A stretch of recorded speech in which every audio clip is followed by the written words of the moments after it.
Three bodies on a boat. On that August morning, the last of the summer, the passage opposite Kleftiko beach had become the center of passers-by, Coast Guard cruisers and curious tourists, who had come in private boats to see the exact spot where three bodies were found on a boat. The place was called Passage, since it was the only one from which the tourist boats approached the steep coast, the most inaccessible on the island of Milos, a vertical hollow of rocks, hidden behind stone giants standing off the bay, a few meters further away. On the day of the discovery of the three corpses, many of the routes that circumnavigated the island had been canceled, but there were few who rushed to take advantage of the event, setting off the beauties of the island with a mystery story, all together in a one-day cruise of death, as the advertising placards and locals were promising at the port of Adamas.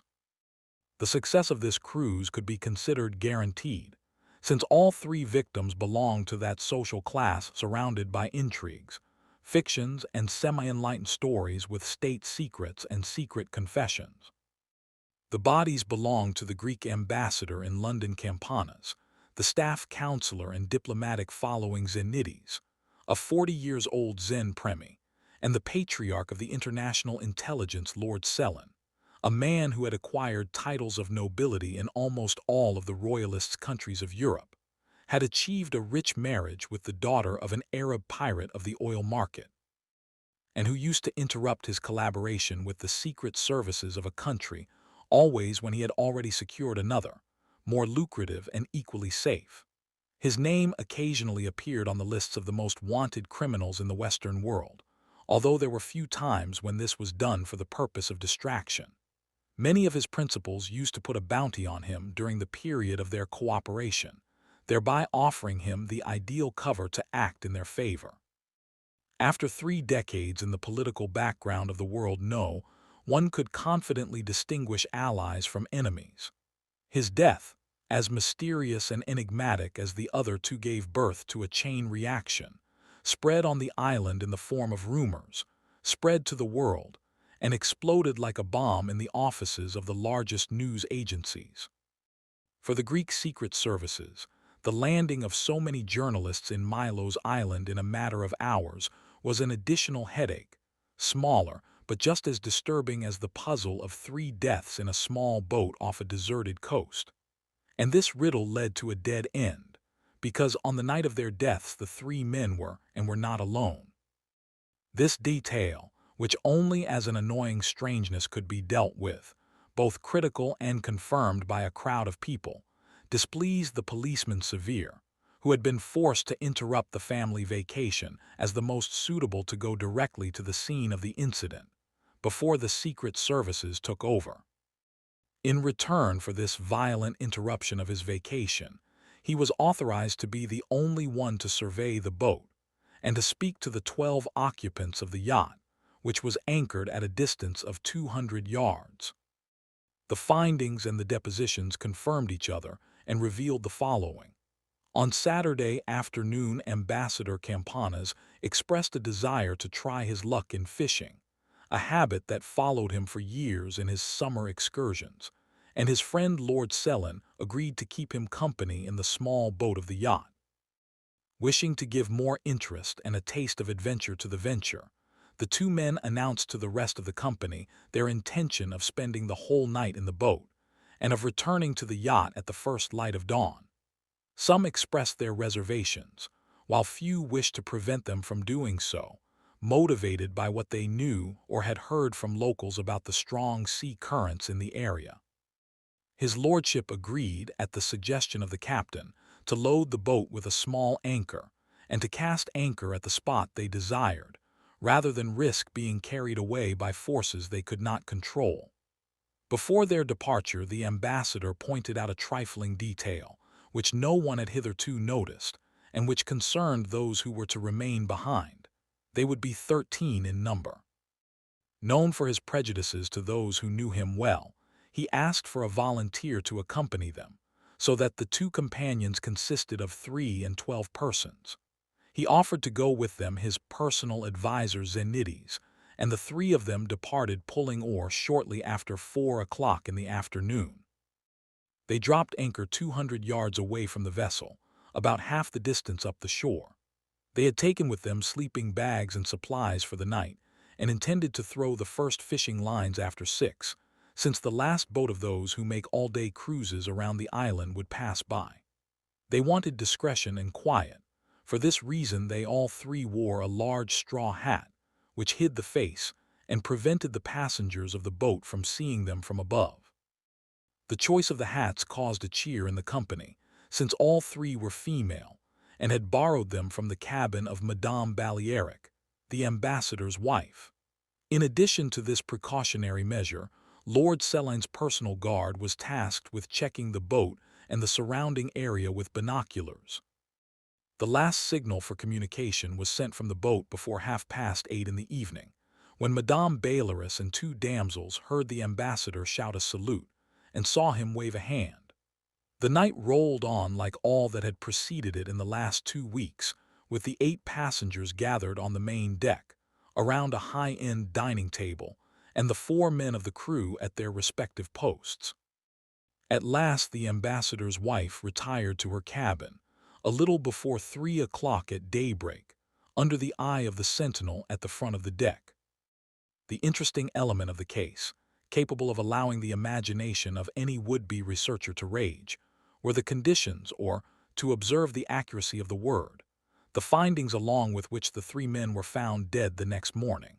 The supplies were intact, none of the food and drink had been consumed, and even the water bottles were full.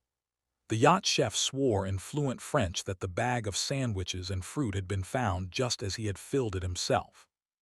Zenides had been shot in the head and was completely naked.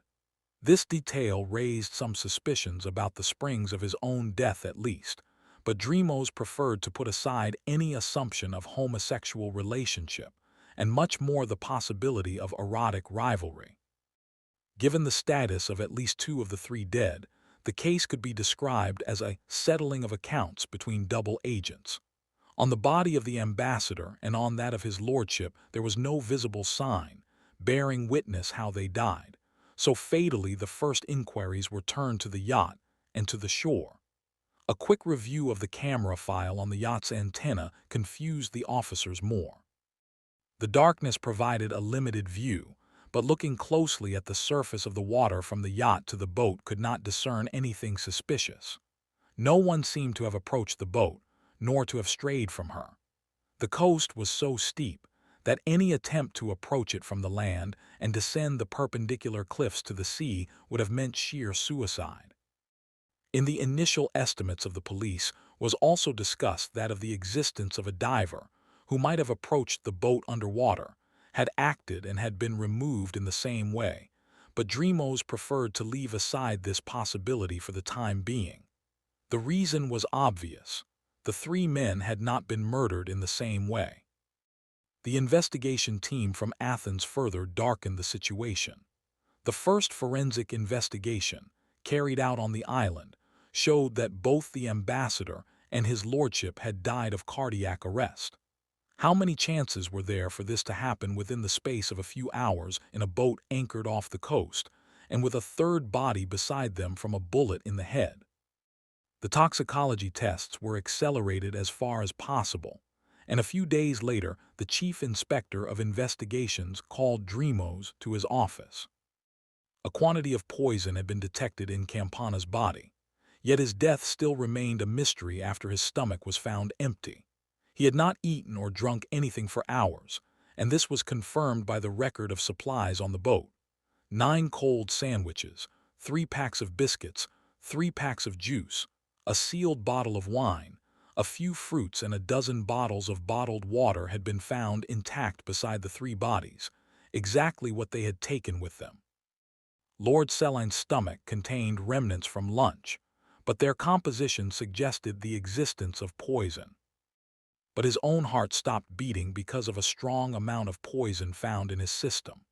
The manner in which the 2 men received the toxic substance remained unknown, and all that Drimos could think of was to order exhumation of the bodies and reautopsy to categorically exclude the possibility of its injection.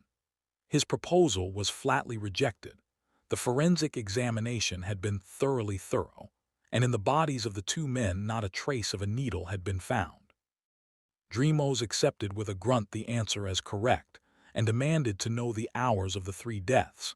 Here the forensic experts had come up with something, but the findings gave rise to another puzzle.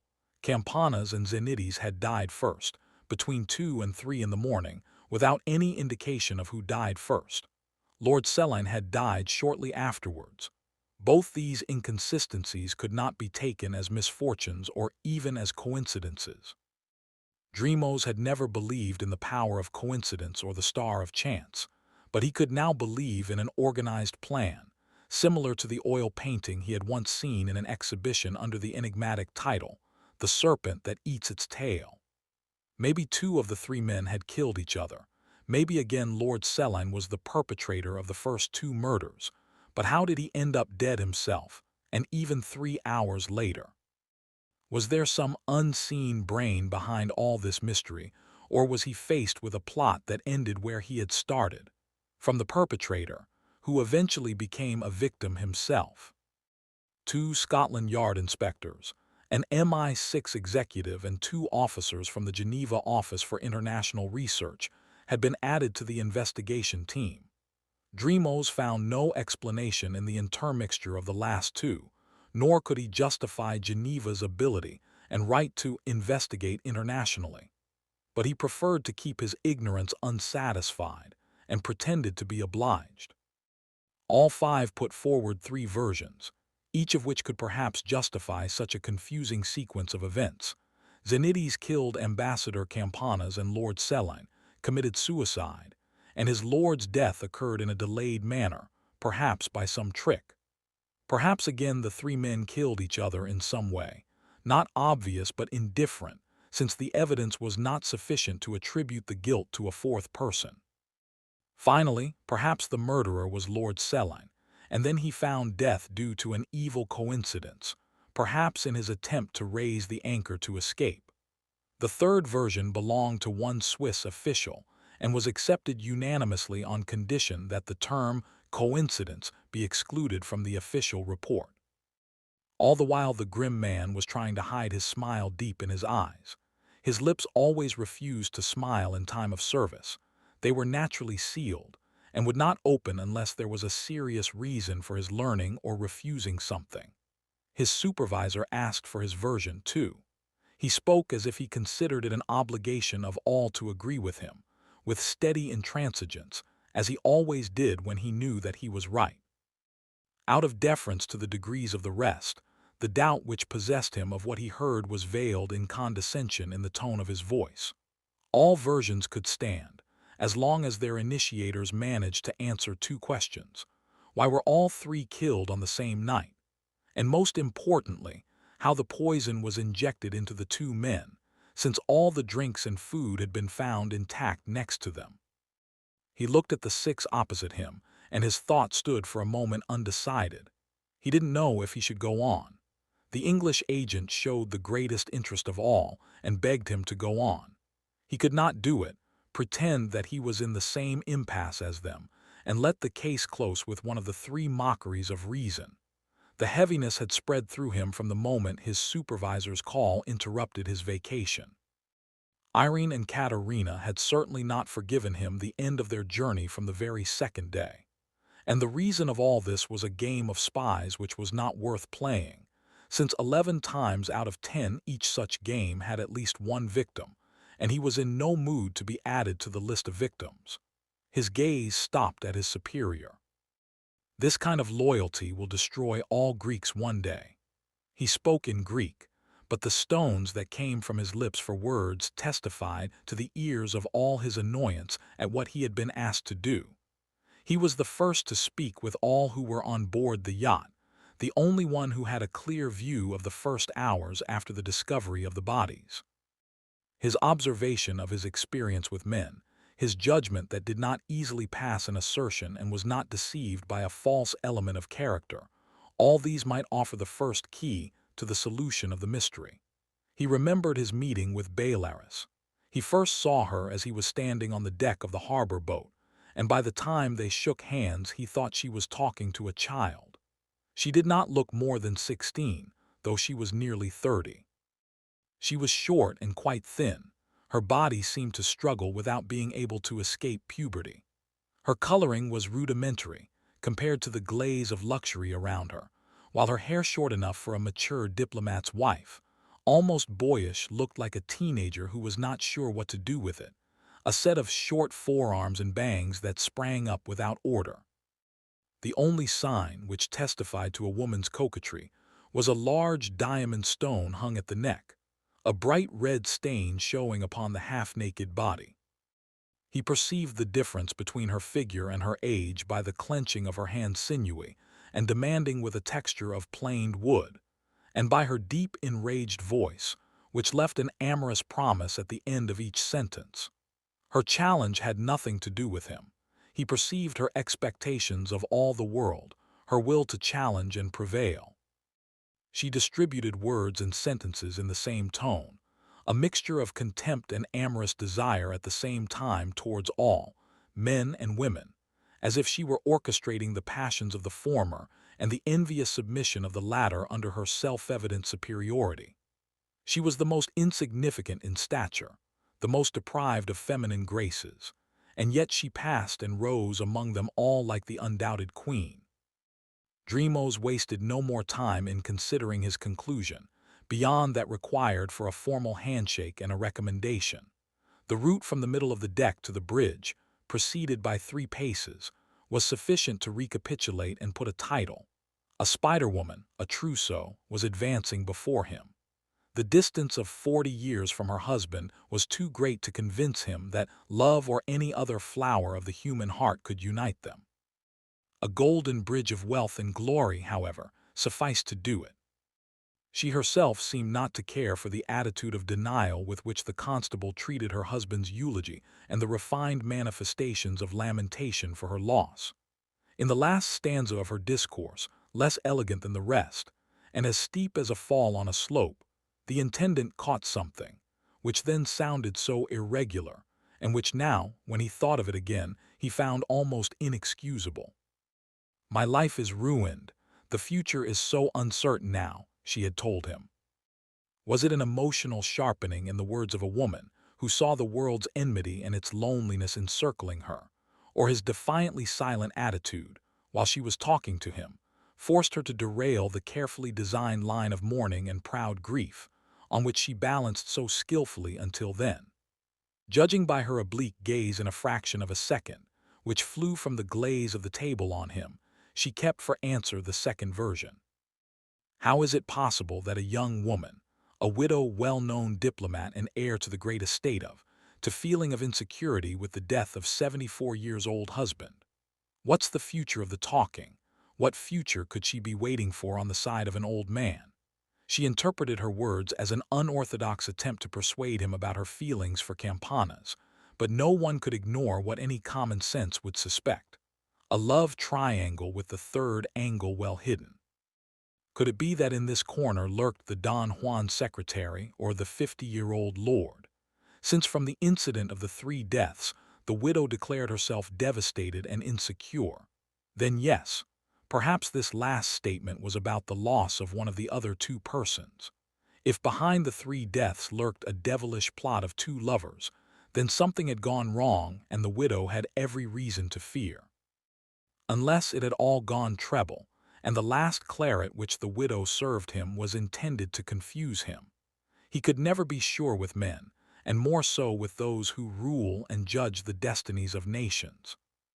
At this level you look up to your own alibi in question until the sunrise, if you do not see the speck on the compass. But still, the seed of doubt about the sunrise will remain in you, until the next morning you will again see the sun rise from the same spot, whether you stand with your face turned towards it, or with your back.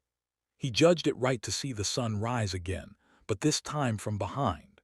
How can someone fool the sun and lie on his back before it rises?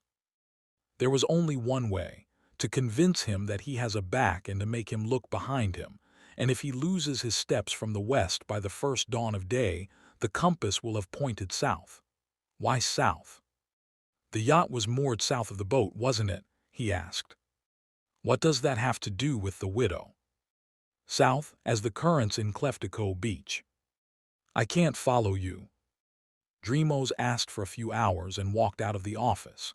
He made an appointment with her for the same evening in her room. The hotel that housed her maintained the reputation of an impenetrable castle for decades. There were hosted high visitors of the country, leaders of states, religious leaders and stars of sports and entertainment. The level of service was the highest possible, and the safety index exceeded even that of the Greek parliament, a few meters away. He hated formalities and control procedures. He had difficulty getting through all the checkpoints inside the building, and needed a phone call from above to allow him access to the 6th floor. Outside Belarus's room, he informed the two men of the British Secret Services that Mrs. Campanas was about to go to the security building, and that she wished them to accompany her. Belarus greeted him by mimicking her husband at every business meeting, standing in front of a giant oak desk, offering him an eager handshake and a deprecating smile. He wouldn't be surprised if he found a tip in his palm. The widow, far away from the wild landscape of the Aegean Sea now, and amid the radiance of the reign of the few over the many, wore the crown of the empress in her gaze. The black suit made her more than a woman.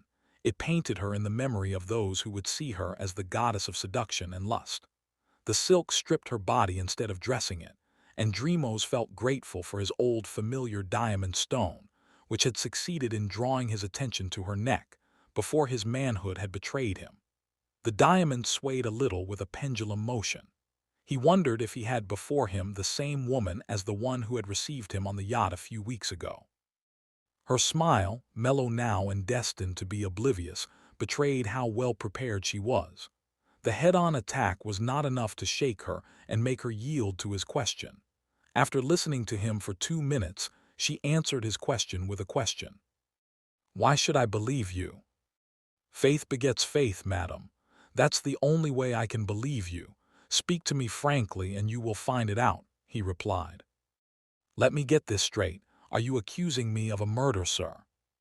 No, not for some murder. I blame you for all 3 murders. Are you rude, or is it just your English? I explained to you, I think. Evidence has been found against you. There is secure information that tells of your husband's fear of an assassination attempt on your behalf on your trip to Greece.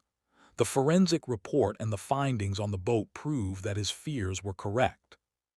Belarus smiled. Tom, he always suspected and created scenarios for everyone, she said. Drimos reciprocated the condescension with a sweeter smile, warming his voice. Savvy, do not judge my obstinacy as a sign of distrust, but the evidence I have compels me to believe him. The smile faded and her lips opened in token of surprise and annoyance. That's called impudence, sir, a bad joke. Your husband loved you, I think.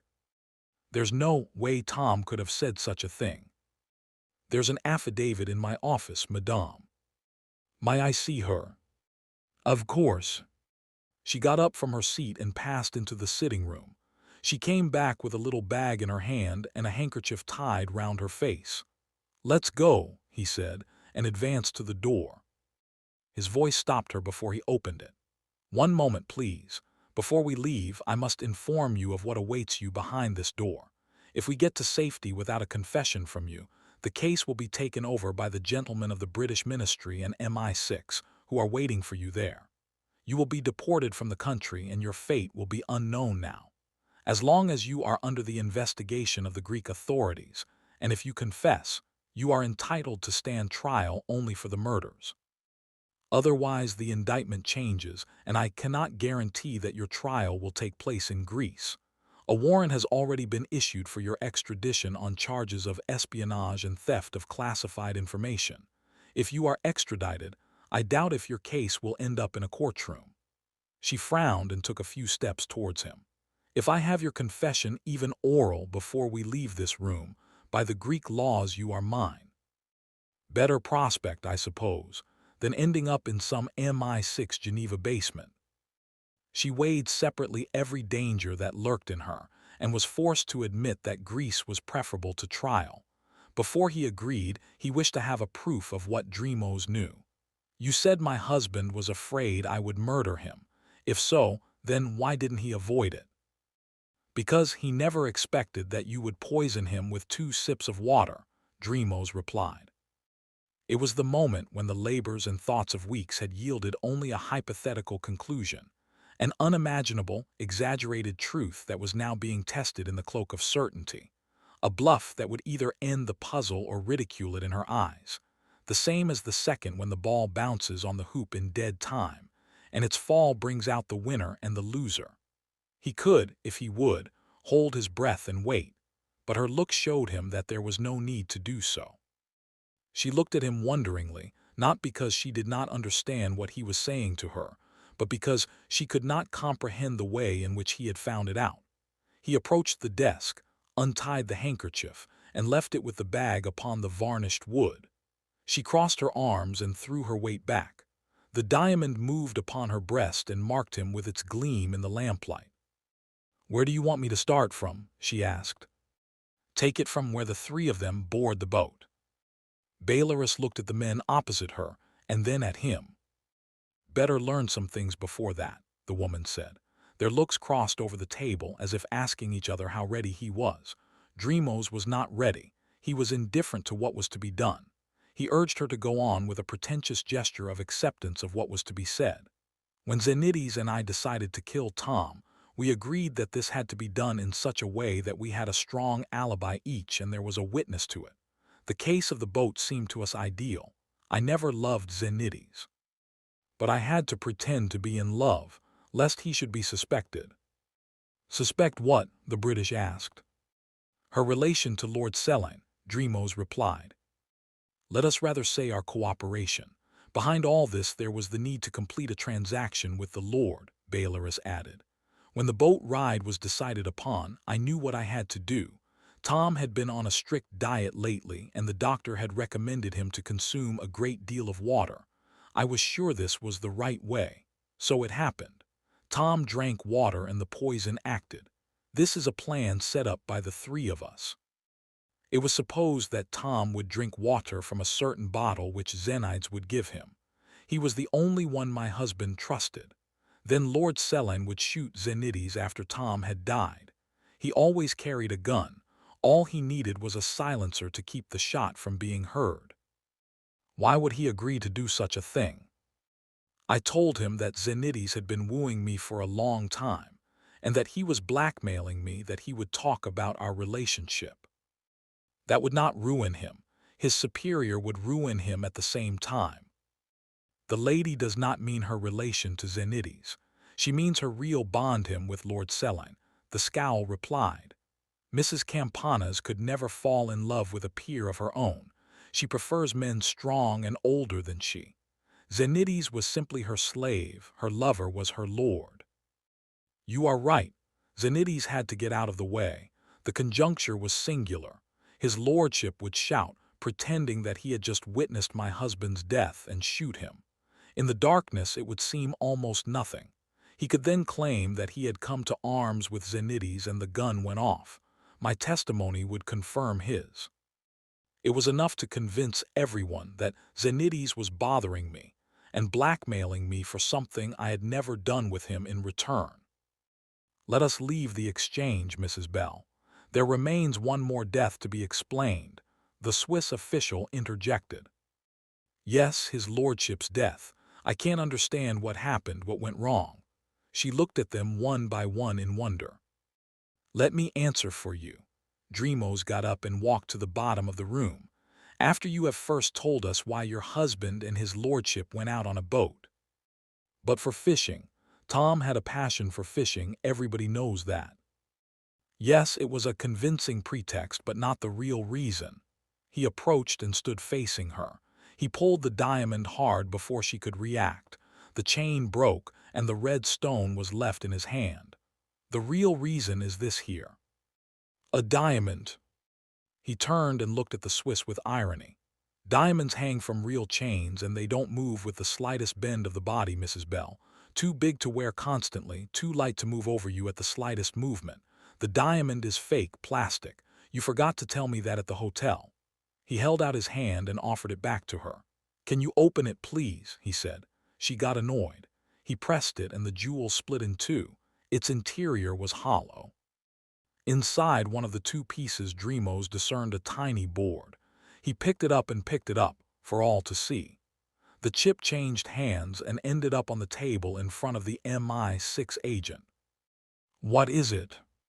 "The plans of a secret program," the British replied. Drimos returned to his seat and lit another cigarette. "Let me tell the story now, too," he said. "Mrs. Campanas maintains extramarital relations with two men. Of course, only she knows this, since each of them considers himself her only lover and treats the other as a rival. As for Lord Selene, I am not, but I would bet on Zenites.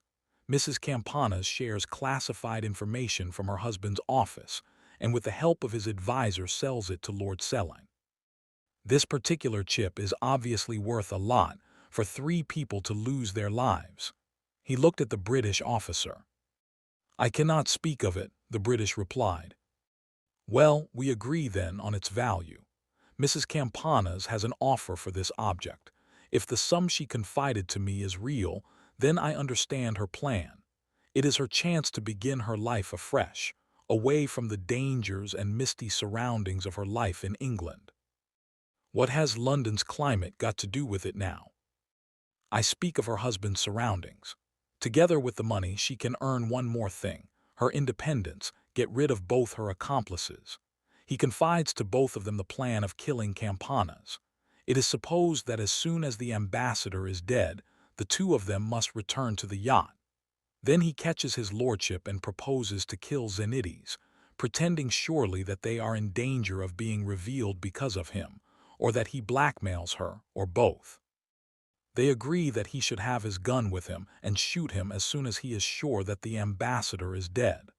I can't be sure what was planned for later, what Selene had agreed to do, but the bottom line is that he agrees to kill Zenides. The plan goes on normally. When at some point the bell asks for water, Zenides gives him to drink from a certain bottle. Death must have found him almost immediately, judging from the amount of poison the coroner found in the body. The two men smile contentedly. Then Selene pulls out his gun and shoots Zenides.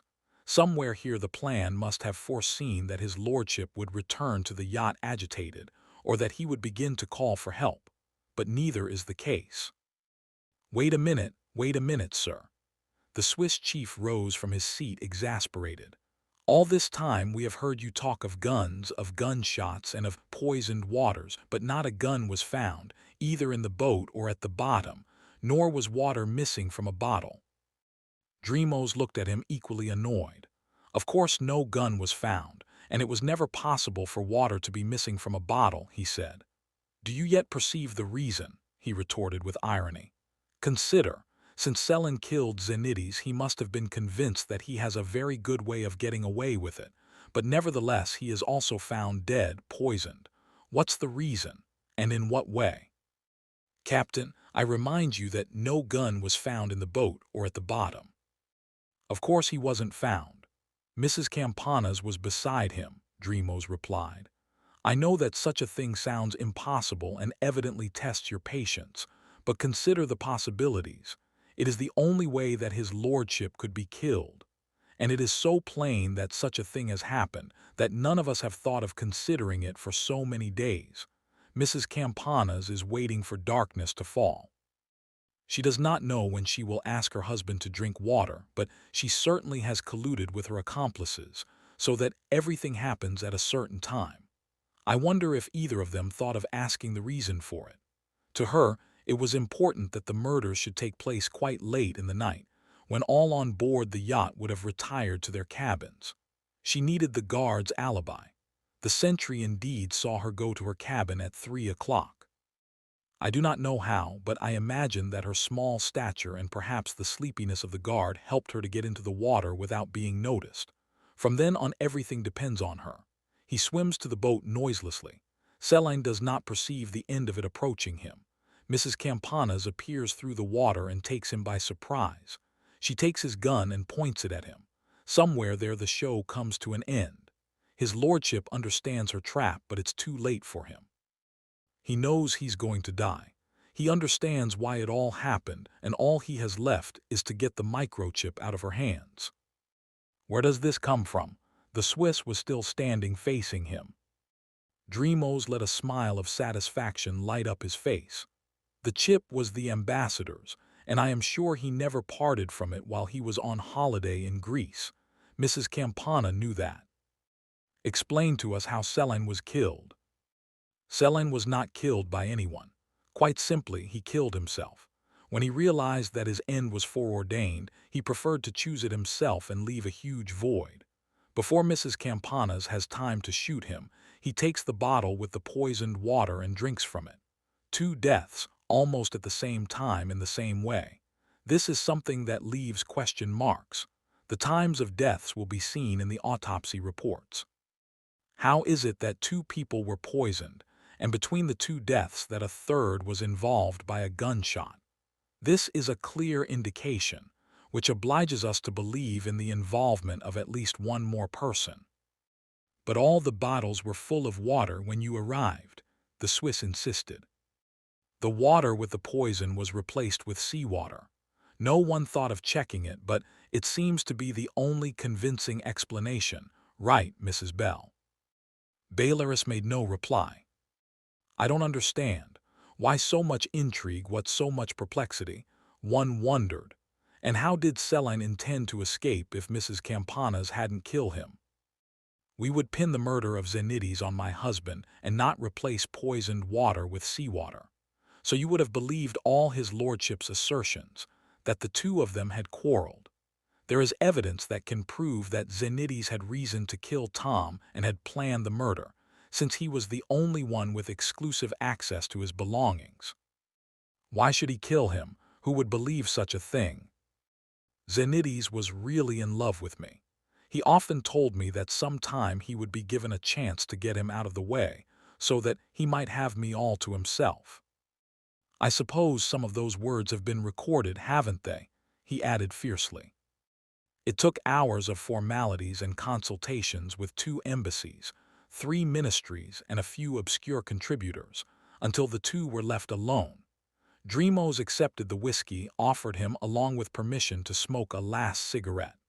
Of all the addictions of men, he could tolerate only those of nicotine and inglorious love.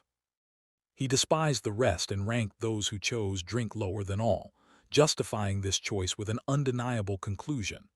Alcohol is the easy solution of cowards and the shortest path of humiliation.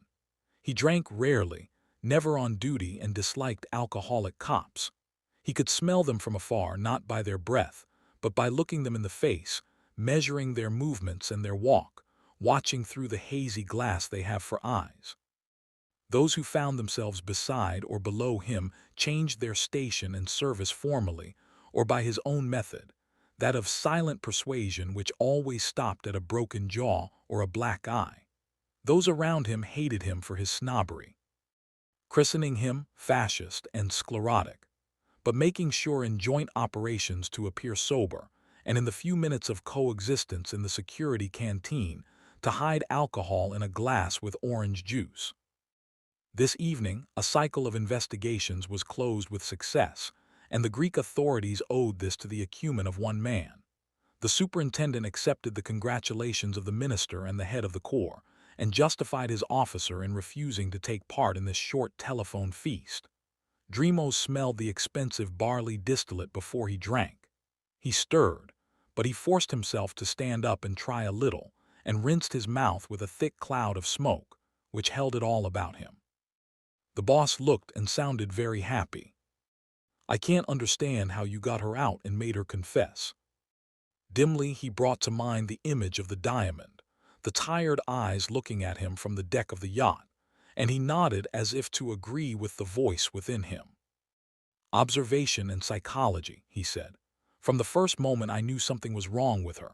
He is a man learned in intrigue in the background, but however well set up one may be in a world of hypocrisy and grandeur, temper is lost when it comes to the death of a man. Much more when the deaths are 3. Distracted, he took another sip of his drink and left the glass on the desk with a grimace of disgust.